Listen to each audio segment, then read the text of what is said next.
ल राष्ट्रिय जनमोर्चा क्षेत्र नम्बर 1 कपिलवस्तुको म प्रत्याशी उम्मेदवार माधव भाट छेत्री र राष्ट्रिय जनमोर्चाको एउटा लामो गौरवशाली इतिहास रहेको छ।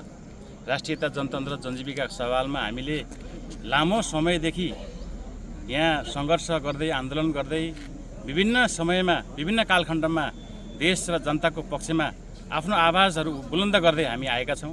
थोरै सङ्ख्या धेरै सङ्ख्या त्यसले खासै मायने राख्दैन। राष्ट्रियताको पक्षमा हामीले चाहिँ लामो समयदेखि जोरदार रूपमा हाम्रो आवाज हाम्रो पार्टीको धारणा व्यक्त गर्दै आइरहेका छौँ। कहिले सडकमा कहिले सदनमा हाम्रो चाहिँ पार्टीको धारणा पार्टीको विचारहरू जनताको बिचमा चाहिँ लामो समयदेखि गइरहेका छौँ। र अहिले पछिल्लो समय देशमा एक खालको चाहिँ अन्योलताको स्थिति सिर्जना भएको छ। देशमाथि एउटा चाहिँ राष्ट्रियतामाथि एउटा कालो बादल चाहिँ मडारिएको छ। देशै चाहिँ रहने हो कि नरहने हो भन्ने एउटा चाहिँ देशी विदेशी प्रतिक्रियावादीहरूको हातमा देश जान्छ कि भन्ने एउटा जटिल मोडमा चाहिँ देश पुगेको छ। त्यसो भएको हुनाले राष्ट्रिय जनमोर्चाले जसरी तपाईँको 62-63 को आन्दोलनपछि जुन अन्तरिम चाहिँ संविधानमा एउटा चाहिँ झुक्काएर नेपाली जनतालाई छक्काएर झुक्काएर एउटा चोर ढोकाबाट चाहिँ सङ्घीय प्रणाली चाहिँ भित्राउने काम भयो। त्यहाँदेखि हामीले सङ्घीय प्रणालीको हामी लगातार विरोध गर्दै पनि आइरहेका छौँ। र हामीले खास गरी अहिले देख्नुभयो तपाईँ यहीँ कपिलवस्तुमा पनि देख्नुभयो राजनीति कता गयो।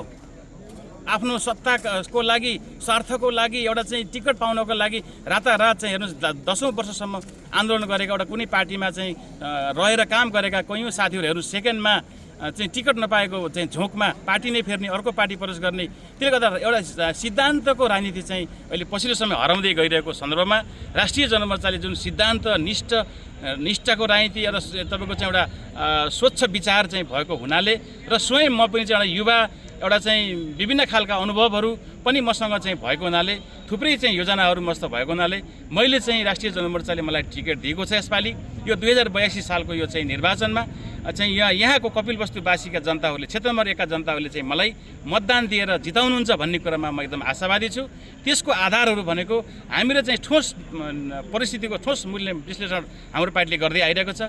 अहिलेको अवस्थामा चाहिँ सङ्घीयता एकदम गाँडो भएको छ।